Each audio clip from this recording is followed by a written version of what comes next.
Glad that you are watching on live stream. If you're watching us and participating in our worship time today, I'm glad that you are here in the auditorium with us today. Hey, I don't know if you were here last week or not, but I want to go back and put this in reverse before we start our talk today. Last week, if you remember, I mentioned that sometimes as Christians, that when someone asks us how we are doing, all right, that a lot of times that we will say, I'm fine, all is well, even when the things are not so well or so fine, all right? A number of you, after both services, took the time to walk up to me, look me in the eye, ask me how I was doing. I fell into the habitual there for a second and then caught myself. Several of you were grinning back at me. And I had an opportunity, though, to say to a couple of you where we had a little bit more time to share that actually that I am in a good place now that you ask, but that November had been kind of a tough month because November was, as you remember, Family Month, and James shared, and I think I probably shared with you, that for our families, Family Month, Satan always launches an all-out attack, and so it was just for Dawn and I, I'm telling you, it was just kind of a tough month, right? You know, nothing major, but just some tension there. And in thinking about that and sharing that with you, a couple of you last week, I was reminded of this. I am grateful for this congregation, for you, because you are a people who allows us as leaders to have clay feet, because you allow us to have seasons when we are not on the ball, when we are off, down times, and you not only allow that, you allow us to be honest with you about that. And I really appreciate that. And there's a lot of places that's probably not true, but I do appreciate you very much for being that kind of people. And I'll just say this, hey, let's keep that up, all right? I hope that you'll continue that grace towards us as leaders. And we want to, as a body, we want to be a people who are honest, because I think there's a lot of spiritual and emotional health where we are honest with one another, all right? So, how are you? That's the first question. Second question is this. When was the last time the lights went out on you? I mean, like literally. So last Monday, I got home a little early, and Dawn was not home yet, and I told her I would try to get something together for supper. That's always a little dangerous. But so I have these baked potatoes, and I have a fork, and I'm punching the baked potatoes with the fork because I guess they cook better that way. And about mid plunge, the lights go out. And that is scary when you have a fork in your one hand and a baked potato in the other hand and the lights go out. You would think you couldn't miss, but you can. See, in this weird way, and the lights weren't out very long, but immediately, like what I was doing with relative ease and no real fear became a very fearful thing. And all of a sudden, it was really weird. I found myself like, I need to know what time it is. I don't know, it was like 1 minute after it was the minute before. But all of a sudden, and I look at the oven, and of course the timer's off. And I'm like, in a strange, weird, very fast way, I found myself a little disoriented. Like in what had been present to lead me only seconds ago was no longer present. And it didn't take me very long to feel a little bit different because I was in the darkness instead of the light. So in the Old Testament, God has been speaking to his people through his prophets for thousands of years. He's spoken through Isaiah, somebody we are referencing several times in this series. And I told you last week that the book of Isaiah was written approximately 700 years before Jesus would come on the scene. He spoke to other prophets. And through those prophets, what we would call in the Old Testament, major prophets and some of the minor prophets, no less important, primarily just something of length, okay, of their books, he spoke to the people through those prophets. And he encouraged his people. And he challenged his people, and he rebuked his people, and he forgave his people through those prophets. And then this prophet by the name of Malachi comes along, and some people wonder whether there was even a prophet named Malachi, because the name Malachi means messenger, so maybe it was a guy by the name of Hubert, okay, who was just a messenger of God. We won't go there, okay? And Malachi speaks about 450 years before Jesus would come on the scene. And Malachi, in this short book, God says to his people, he says, I love you. He says to his people, be faithful. He says, here is my promise of mercy.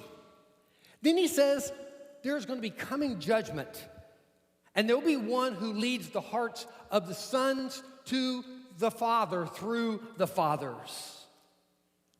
And then, my friends, the light goes out. The light goes out. Malachi speaks to the people of God from God 450 years before Jesus comes on the scene, and the lights go out. And for 450 years, the children of God will not hear from the Father, their God. About 400 years ago, 100+ pilgrims got on the ship called the Mayflower and crossed the Atlantic and came to this country. That's a long time ago. I was just doing just a little bit of history just to give context to this idea of how long God was silent to speak to his people. There's this guy by the name of Thomas Blood. I'd never heard of him, but I just thought it was interesting history. Thomas Blood, about 450 years ago, almost to the week, Thomas Blood was this guy in England who decided he would steal the crown jewels from the Tower of London. Ever heard that one before? And he did it. But the story goes that when he stole them and got away with it, he was so drunk that in running from the police that he fell and they apprehended him. And so the crown jewels went back to the Tower of London. Bet you've never read that story before. 450 years ago, that happened. In those 450 years, Alexander the Great, everybody's aware of Alexander the Great, he would come in and he would invade Palestine, the land of God's people, and he would bring Greek culture, and he would bring Greek values, and he would even bring a language. He would change the language of God's people from Hebrew to this language called Greek. Later on, there would be this group called Ptolemies, and they would come in and oppress God's people for so many years. And then another group, the brutal pagan Seleucids, would come in, and they would oppress God's people. And then, after all those years, Rome would come in. For 450 years. I know I keep saying that, but that's a long time. 450 years, God's children would live under the oppression of all these other governments, and they would not hear the voice of God. They were living in darkness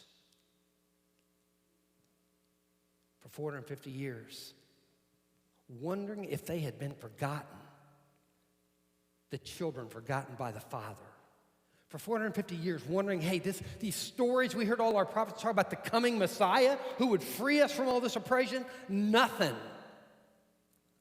Beginning to ask that question of God that maybe you and I have been at some point in time in our life, where we are pleading, where we are going, I can't stand anymore. Where are you?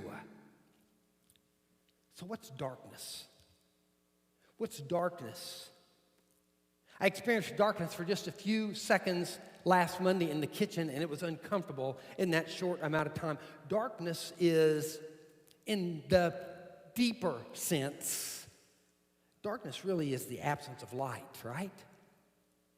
Darkness is the sense that God is not present around, or at least you don't feel him. You can't see him. You can't see whatever path was clear before. All of a sudden, you're this place in your life where you're like, I don't know what to do and where to go. I don't know what my next step is. You don't hear his voice.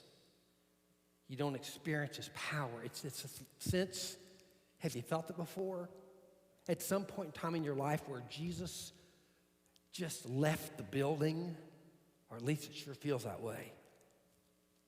Sometimes darkness is welcome in our lives, right? I mean, there are times where we've got a place and we're not sure if we want any light. We kind of like being there, and then sometimes not.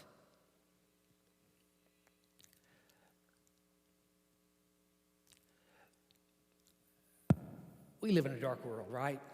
Nobody argue with that.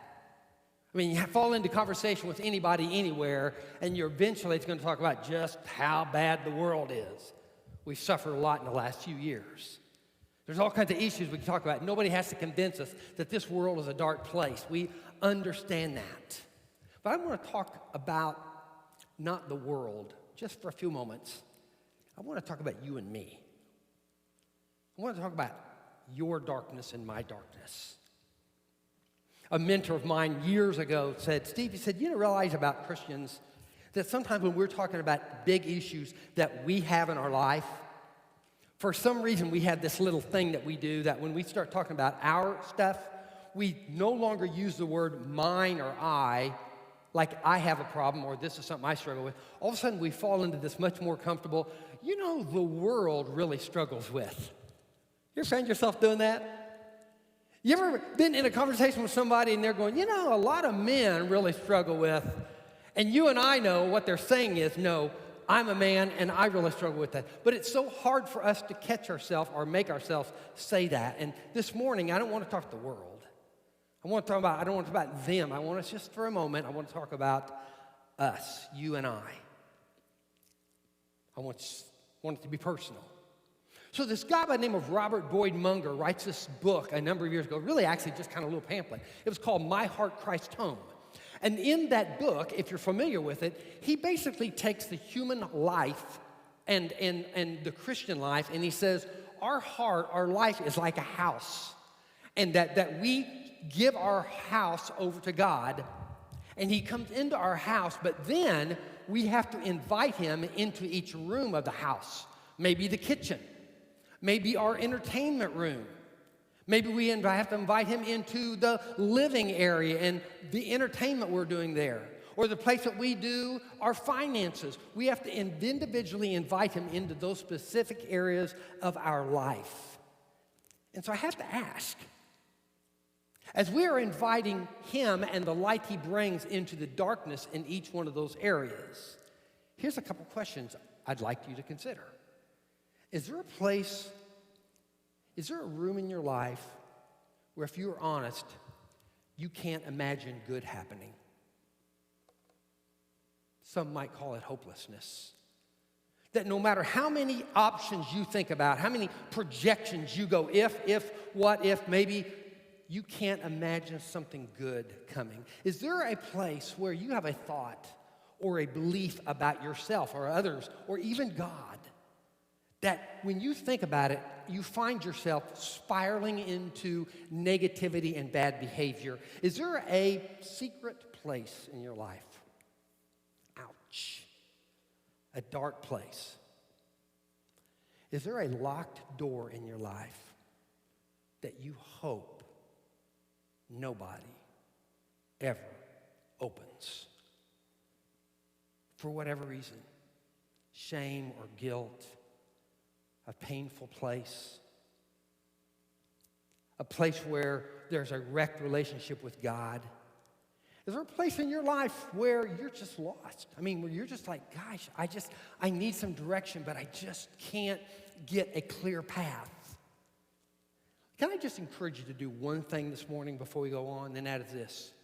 Whether you have paper in front of you or whether you have your app in front of you, if you're honest enough, if you'd be ever so bold, write it down. Make sure nobody's looking, and write it down. Because as long as it stays only in your head and it is not out in front of you, it will remain in the dark.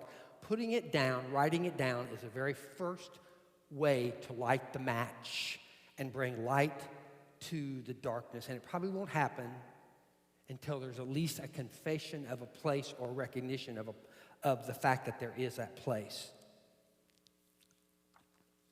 Last week I shared with you that Jesus came from the broken and for the broken, if you remember that.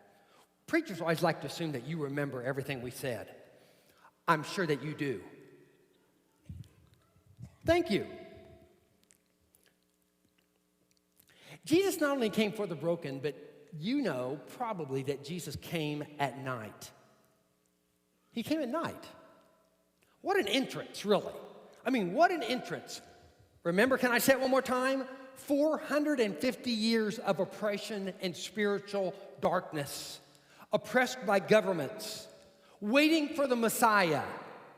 Then at the end, oppressed by this mighty, mighty government and culture of Rome. And God waits for all that to happen, and then he waits for a night, and he comes to the people who are, as we said, bottom rung people. I read this little children's book about Jesus' birth this week, and they described the shepherds as scruffy old riffraff. How do you like that? And the scruffy old riffraff are guarding their sheep at night, trying to keep the wolves and the bears and the lions and the wild dogs away. And you got to ask this question. You got to ask this question. How dark can it get? How dark can it get? And I would tell you that when you read Scripture, if we pay much attention to the Old Testament or to the New, you will find that often God lets it get a lot more dark for a lot longer than you and I are comfortable with. And while we're yelling out, I can't stand it anymore, I can't see, I can't hear you, he may wait another minute or another 50 years sometimes. The darker the night, the brighter the light. And God turned on the light, and what a light it was. Can I just read for you a couple passages of people from God's word and what they said about that light? Isaiah will say in chapter 9, verse 2, the people who walk in darkness will see a great light. For those who live in a land of deep darkness, and boy, they were, a light will shine. Months before Jesus was born, Zechariah, who was John the Baptist's father, says this: because of God's tender mercy, the morning light from heaven is about to break on us to give light to those who sit in darkness, in the shadow of death, and to guide us to a path of peace. Matthew, who was one of Jesus' followers and who wrote that gospel, will say, as he watched Jesus' ministry, when Jesus heard that John had been arrested, he left Judea, he returned to Galilee. He goes to Nazareth, and he left there, and he moved to Capernaum, beside the Sea of Galilee in the region of Zebulun and Naphtali. And he would say, the people who sat in darkness have seen a great light. And for those who lived in the land where death casts its shadow, a light has shined. John was one of Jesus' best friends. One of the guys who followed him all over, kind of one of his favorites in a sense. And he would write in his epistles, decades after Jesus died and was resurrected, the Word gave life to everything that was created, and his life brought life to everyone. The light shines in the darkness, and the darkness can never extinguish it. The light always wins. And Jesus would say of himself, I am the light of the world. And if you follow me, you won't walk in darkness, because you will have the light that leads to life. Excuse me? Did you just hear that? I am the light? Well, not a light. I am the light of the world. Not of the USA, not of this hemisphere. I am the light, he said, of the world. That's a big claim, folks. That's a big self-declaration.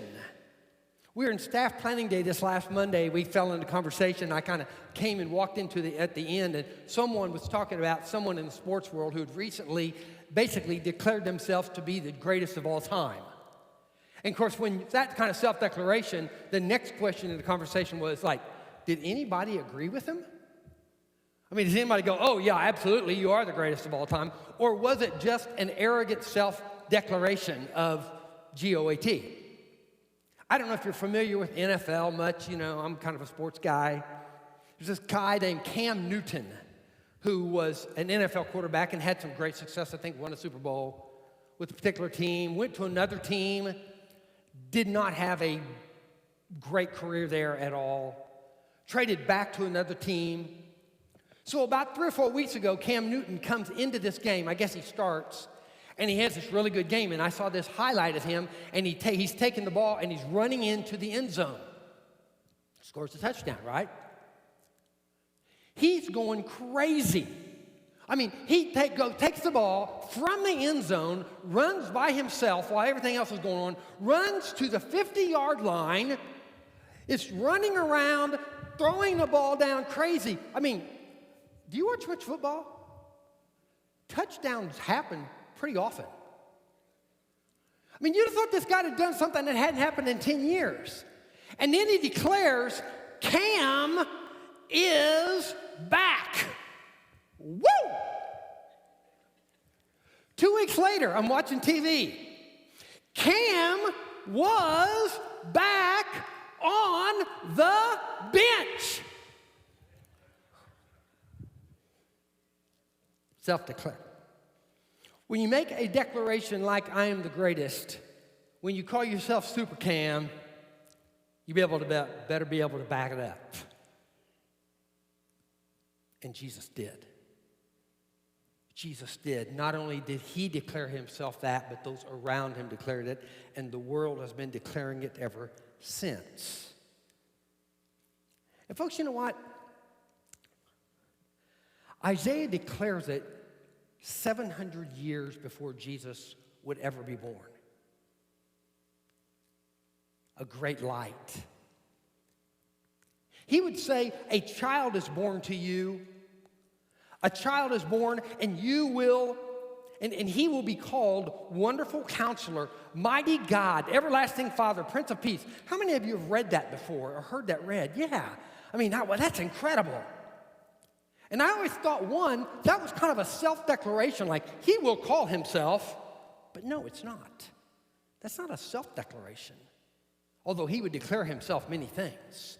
It says he will be called. The people within his ministry, the people that he touched, would say, this is a wonderful counselor. This is a father who's everlasting. This is a prince of peace. And I read 9 so often, like you do probably, around the Christmas season. And I thought, honestly, that's nice. And then the other day, just because I happened to be reading through the book of Isaiah, guess what? I read 8 before I read 9. Son of a gun, how that happens. 8 comes before 9. And you know what 8 is about? 8 is about the people living in darkness.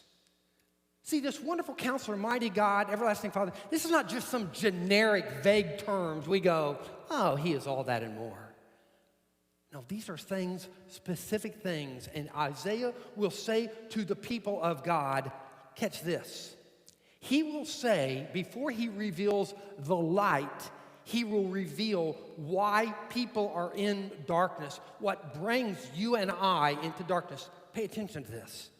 In chapter 8, he says, the Lord has given me a strong warning. This is Isaiah speaking, not to think like everyone else does. He says, don't call everything a conspiracy like they do. Don't live in dread of what frightens them. Don't think like everyone else thinks. See, one of the things that brings you and I into thoughts and behavior of darkness, it is when we think like they think, like the world thinks. It's seeing everything as like this conspiracy that's coming against me. Everything's coming against me. It's just like this big wave. Don't think like they think. That leads to darkness. Isaiah will say, don't live in dread of what frightens them. Make the Lord of heaven's armies holy in your life. He is the one you should fear. We think like they think. And when we think like they think, we begin to fear what they fear. What do you find yourself afraid of? I'm not talking about trembling fear. I'm talking about anxious about. What do you find yourself worrying about, projecting about, paralyzed because? Nervous about when you wake up in the morning, all of a sudden that thought plants itself in your mind and you begin to go, oh, what if that happens? What if that happens? What are you scared about? Isaiah says that when we think like they think and fear what they fear, that we are living, our minds and our hearts, our lives will be filled in darkness. Isaiah says, are you listening to who they listen to? Catch this. Someone might say to you, let's ask the mediums and those who consult the spirits of the dead. With their whispering and mutterings, they will tell us what to do. They don't get caught up in the fact that this is all about witches and mediums and stuff. What he's talking about is just going to the wrong people for guidance in your life. And the dead are the spiritually dead. The dead are people who consistently, if we're not careful, we allow to speak in our lives, but do not understand who God is and that He is in control of all things and that we have nothing to fear but Him. Who are you asking? Who are you listening to? Are we looking to where they look? Isaiah says that leads us into darkness. Look, he says, to God's instructions and teachings. People who contradict His word are completely in the dark. So when we think like they think, we will fear what they fear.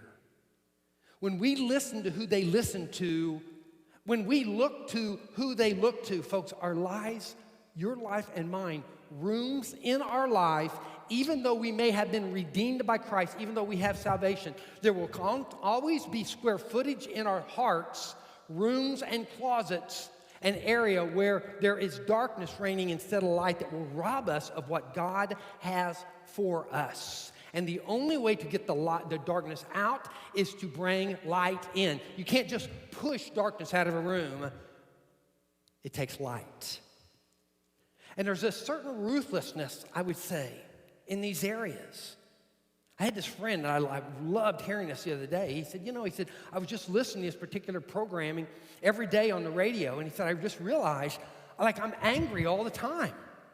I'm fearful all the time, and I couldn't figure out where that anger was coming from. He did not connect it with what he was listening to or who he was listening to. And all of a sudden he realized, it happened then, and I would carry it through the day.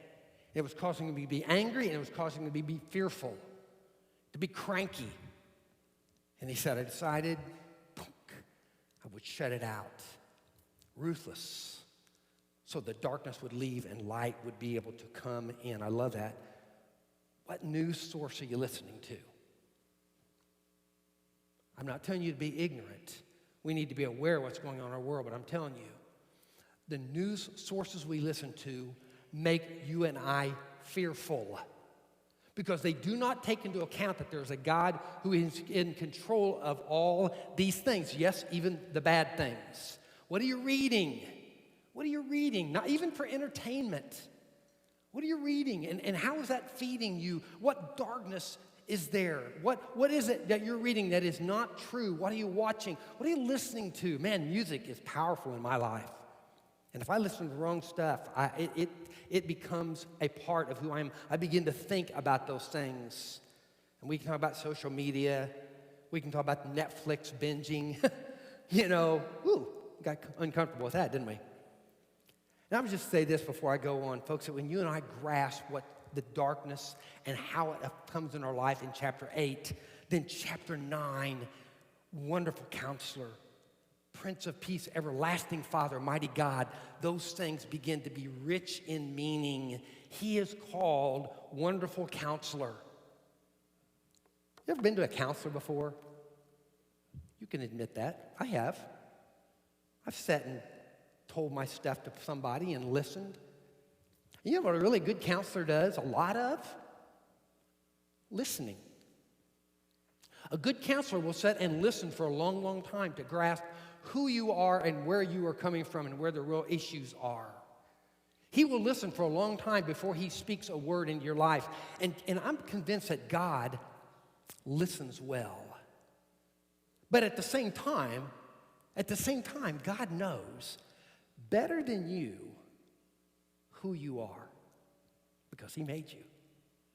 And he knows where you are, even when you think you're somewhere else. And he knows what you are, even though you believe you are something else. And a good counselor will sit and listen. And then he will deliver that nugget of truth that allows us to see something that we didn't see. He will shed light in the darkness. And man, a really good counselor will not only share the truth, but he will share it at the time and in such a way, in the tenderness or the forcefulness, the firmness, whatever it takes so that you are able to hear it. So really, light does penetrate the darkness. It's a beautiful passage in John 1:16, I believe it is, that John describes Jesus that's coming full of truth and grace, two exquisite characteristics of a wonderful counselor. Who you allow him to speak into your life. Where do we get this wonderful counselor? We get it from his word, and we get it from his people. We have to expose ourselves to both of those for the light to extinguish the dark. He is called a mighty God. You know, there's something about darkness. I don't know if you notice this or not. There's something about darkness that all of a sudden we start squirming. Like when something about darkness, whether it's literal darkness or something about when we just don't sense God around, we just start putting out all kinds of energy, trying every single thing that might work. We try all the options. We get this freneticness about we're going to do this and we're going to run this way a little bit, and then we try this financial plan, and then we do this, and it fails, and pretty soon we're just out of gas. We're just out of gas. And God is a mighty God. And sometimes we're out of gas, but we don't think we are out of gas. When I had my heart attack a few years ago, they put these stents in my heart. I had felt really, really bad, and then they put the stents in, and then they rolled me out. And when they rolled me out, Dawn was in the hallway, and she looked into my eyes, obviously concerned, because the last time she'd seen me, I was not in such great shape. And she looked at me and she goes, "Honey, how are you feeling?" And I said to her, "Hey, I feel like if I had a pair of running shoes on, I could just run home." Some confidence. I got some strength. About 2 days later, I got out of my bed and I walked like 7 steps to the bathroom. And then I walked back to my bed and I took about a 3-hour nap. And the moral of that story is, I could no sooner have run home than the man in the moon. I had no strength. I just thought I had strength. Sometimes the reason God will wait to bring the light into darkness is to convince you that you really do not have anything left in the tank. He is an everlasting Father. Can I say something? You know, you and I need in the darkness, we need a daddy. You and I need a darkness. In the darkness, we need a daddy. A number of years ago, our youngest granddaughter, Evie, was at our house with her mom and dad, Ty and Dee. Ty had put her to bed, and we were in the living room. We were all talking, and all of a sudden, mom and dad always hear their voice first. That's just what they do. And all of a sudden, they stopped, held a hand up. We all stopped our conversation. You could hear from the back of the hallway, "Daddy, Daddy, Daddy, I'm scared. Daddy, I'm scared. Come and help me, Daddy." And Tyler got up like any tender, loving father would, and he walked to the back, and he stayed there for a while, I'm sure until she had closed her eyes and she was in peace. We need a daddy when we're in the dark. Not just a father, but a daddy. We need someone who will be there for us. I had this friend who struggled for a long time in his life with same-sex stuff.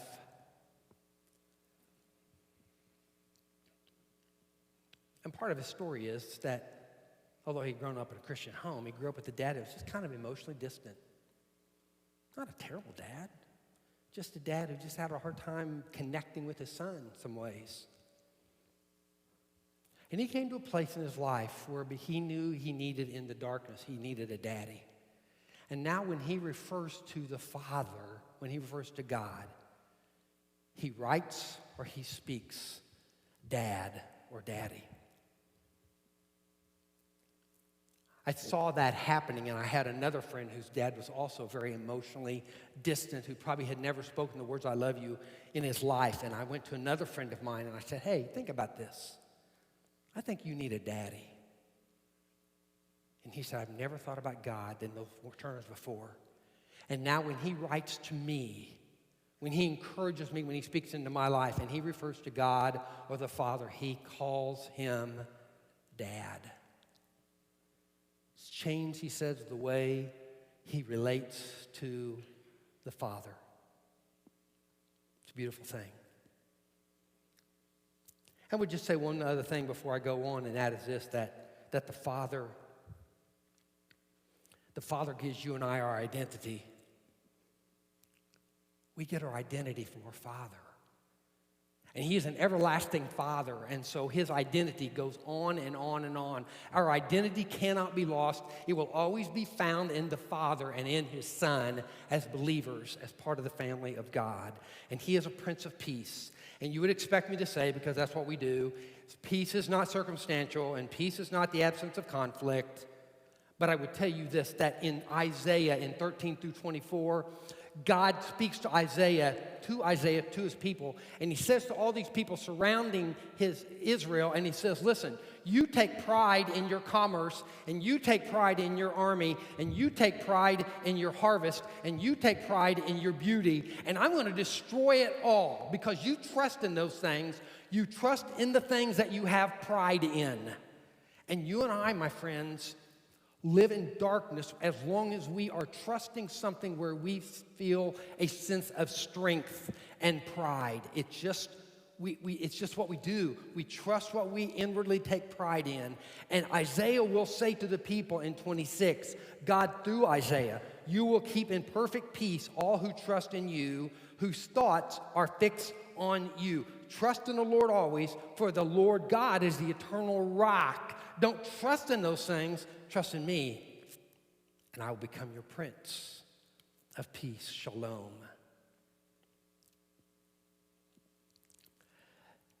The people who walk in darkness will see a great light. For those who live in a land of deep darkness, a light will shine. Let me just say, folks, that we know. Although we chose early on not to think about the world, let me lead us to think about our community for a second. We know that you and I live in a community where there is darkness, deep darkness in some ways. Deep, deep darkness. Let me read what Isaiah says to the people. Again, God through Isaiah in chapter 58 about what our responsibility as the children of God is. Let the oppressed go free. Remove the chains that bind people. Share your food with the hungry. Give shelter to the homeless. Give clothes to those who need them. And do not hide from relatives who need your help. Remember that this Christmas. Then your salvation will come like the dawn, and your wounds will quickly heal. Your godliness will lead you forward, and the glory of the Lord will protect you from behind. See what happens when we do these things that God has called us to do? Then when you call, the Lord will answer. Yes, I'm here, he will reply. Remove the heavy yoke of oppression. Stop pointing your finger and spreading vicious rumors. Feed the hungry. Help those in trouble.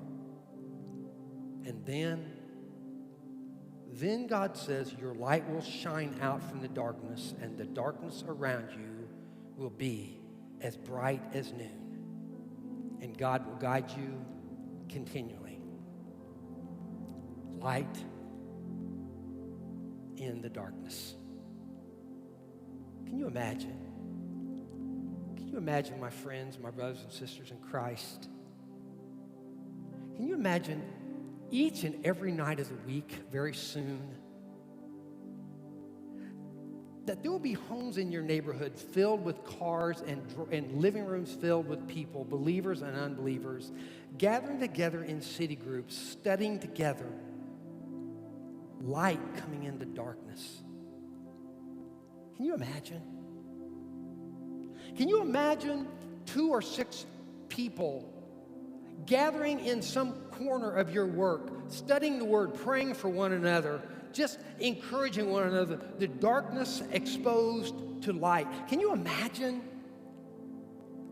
Can you imagine a young man that is right out of prison or a young woman who is right out of rehab staying for the first time in their life in a place of safety and discipleship and life skills, recovery, darkness extinguished by the light? Can you imagine that we take our Celebrate Recovery and grow so big it grows out of this big room in the back and it has to come into here? People gathering with their hurts, they're honest about their habits and struggles. Minds once filled with darkness, now filled with light.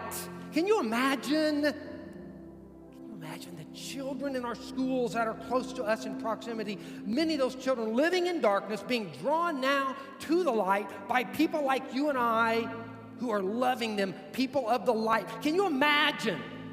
Can you imagine in a time not very so far away that there will be someone on the other side of the globe living in darkness, never heard the light, and some young person or young couple will come to them and begin to give them light of Jesus Christ. Some young couple from this little city in Oklahoma that was sent by some people who believe that that's what we're supposed to be doing. Can you imagine the darkness extinguished by the light? Can you imagine a family mired in generational poverty hearing the gospel? Light into darkness. Darkness extinguished by the light. And it's happening. Don't you think that's just a dream? It is happening. The light, us as the people of God, are going into darkness. And only 2 or 3 weeks ago, I stood with a young woman.